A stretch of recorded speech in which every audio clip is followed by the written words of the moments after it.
Amerika Serikat menjatuhkan sanksi baru kepada sejumlah perusahaan di China dan Iran pada Selasa 29 April 2025. Sanksi tersebut diberikan karena mereka diduga membantu Garda Revolusi Islam Iran mengembangkan rudal balistik.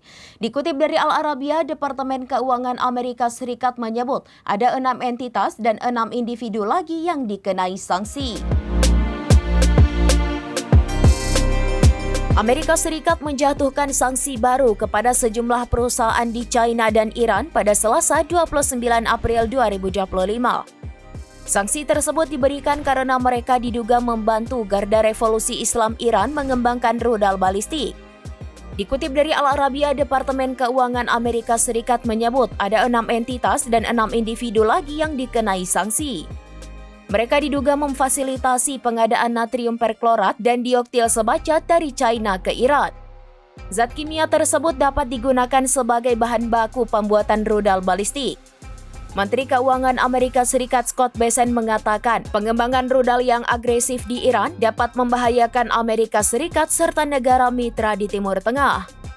Selain itu, program rudal balistik Iran juga dianggap mengganggu stabilitas kawasan dan melanggar perjanjian non-proliferasi internasional.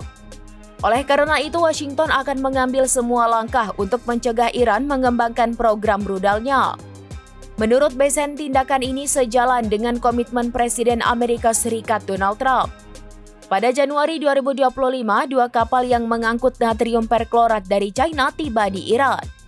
Surat kabar Financial Times menyebut natrium perklorat dari China cukup untuk membuat 260 rudal jarak menengah.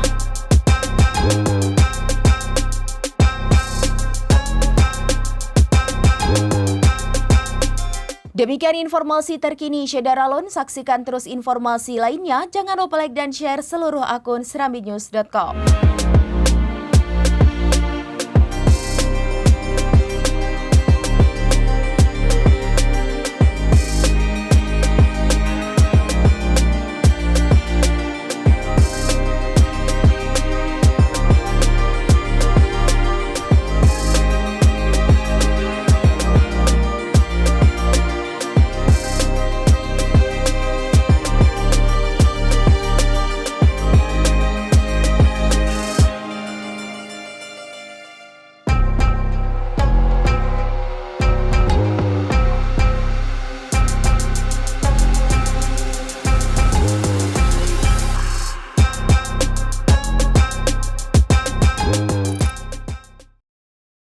Download Tribun X sekarang, menghadirkan lokal menjadi Indonesia.